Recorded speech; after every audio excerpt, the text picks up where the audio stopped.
I, Robot by Isaac Asimov. Introduction. I'd looked at my notes and I didn't like them. I'd spent 3 days at US Robots and might as well have spent them at home with the Encyclopedia Tellurica.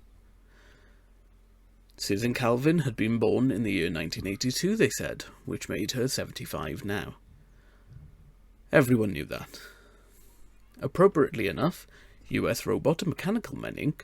was 75 also, since it had been in the year of Dr. Calvin's birth that Lawrence Robertson had first taken out incorporation papers for what eventually became the strangest industrial giant in man's history.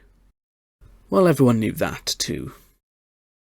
At the age of 20, Susan Calvin had been part of the particular psychomath seminar at which Dr. Alfred Lannin of US Robots had demonstrated the first mobile robot to be equipped with a voice. It was a large, clumsy, unbeautiful robot smelling of machine oil and destined for the project mines on Mercury. But it could speak and make sense. Susan had said nothing at that seminar, took no part in the hectic discussion period that followed. She was a frosty girl, plain and colourless, who protected herself against a world she disliked by a mask-like expression and a hypertrophy of intellect. But as she watched and listened, she felt the stirrings of a cold enthusiasm. She obtained her bachelor's degree at Columbia in 2003 and began graduate work in cybernetics. All that had been done in the mid-20th century on calculating machines had been upset by Robertson and his positronic brain paths. The miles of relays and photocells had given way to the spongy globe of platinum iridium about the size of a human brain. She learned to calculate the parameters necessary to fix the possible variables within the positronic brain, to construct brains on paper such as that the responses to given stimuli could be accurately predicted. In 2008, she obtained her PhD and joined US States Robots as a robo-psychologist, becoming the first great practitioner of a new science. Lawrence Robertson was still president of the corporation. Alfred Lannin had become director of research. For 50 years she watched the direction of human progress change and leap ahead. Now she was retiring, as much as she ever could. At least she was allowing someone else's name to be inset upon the door to her office. That, essentially, was what I had. I had a long list of her published papers, of the patents in her name, I had chronological details of her promotions. In short, I had a professional vita in full detail. But that wasn't what I wanted. I needed more than that for my feature articles for the Interplanetary Press. Much more. I told her so.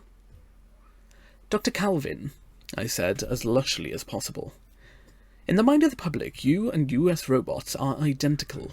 Your retirement will end an era and... You want the human interest angle? She didn't smile at me. I don't think she ever smiles. But her eyes were sharp, though not angry. I felt her glance slide through me and out my occiput, and knew that I was uncommonly transparent to her, that everybody was. But I said, that's right. Human interest out of robots? A contradiction. No, Doctor. Out of you. Well, I've been called a robot myself. Surely they've told you I'm not a human? They had, but there was no point in saying so. She got up from her chair. She wasn't tall, and she looked frail. I followed her to the window, and we looked out. The offices and factories of US Robots were a small city, spaced and planned. It was flattened out like an aerial photograph.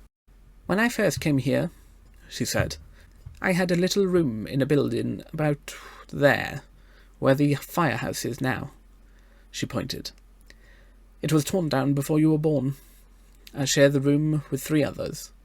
I had half a desk. We built all our robots in one building. Output, 3 a week. Now, look at us. 50 years, I hackneyed, is a long time. Not when you're looking back at them, she said.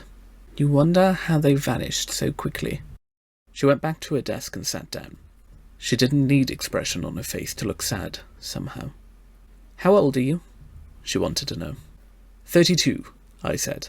Then you don't remember a world without robots. There was a time when humanity faced the universe alone, and without a friend. Now he has creatures to help him. stronger creatures than him, more faithful, more useful, and absolutely devoted to him. Mankind is no longer alone. Have you ever thought of it that way? I'm afraid I haven't. May I quote you? You may. To you, a robot is a robot. Gears and metal, electricity and positrons, mind and iron. Human-made. If necessary, human-destroyed. But you haven't worked with them, so you don't know them. They're a cleaner, better breed than we are. I tried to nudge her gently with words. We'd like to hear some of the things you could tell us. Get your views on robots. The interplanetary press reaches the entire solar system. Potential audience is 3 billion, Dr. Calvin. They ought to know what you could tell them on robots. It wasn't necessary to nudge. She didn't hear me, but she was moving in the right direction. They might have known that from the start. We sold robots for Earth use then, before my time it was, even. Of course, that was when robots could not talk. Afterward, they became more human, and opposition began. The labour unions, of course, naturally opposed robot competition for human jobs, and various segments of religious opinion had their superstitious objections. It was all quite ridiculous and quite useless, and yet there it was. I was taking it down verbatim on my pocket recorder, trying not to show the knuckle motions of my hand. If you practice a bit, you can get to the point where you can record accurately without taking the little gadget out of your pocket. Take the case of Robbie, she said. I never knew him. He was dismantled the year before I joined the company, hopelessly out of date. But I saw the little girl in the museum. She stopped, but I didn't say anything. I let her eyes mist up and her mind travel back. She had lots of time to cover. I heard about it later, and when they called us blasphemers and demon creators, I always thought of him. Robbie was a non-vocal robot. He couldn't speak. He was made and sold in 1996. Those were the days before extreme specialization, so he was sold as a nursemaid. As a what? As a nursemaid.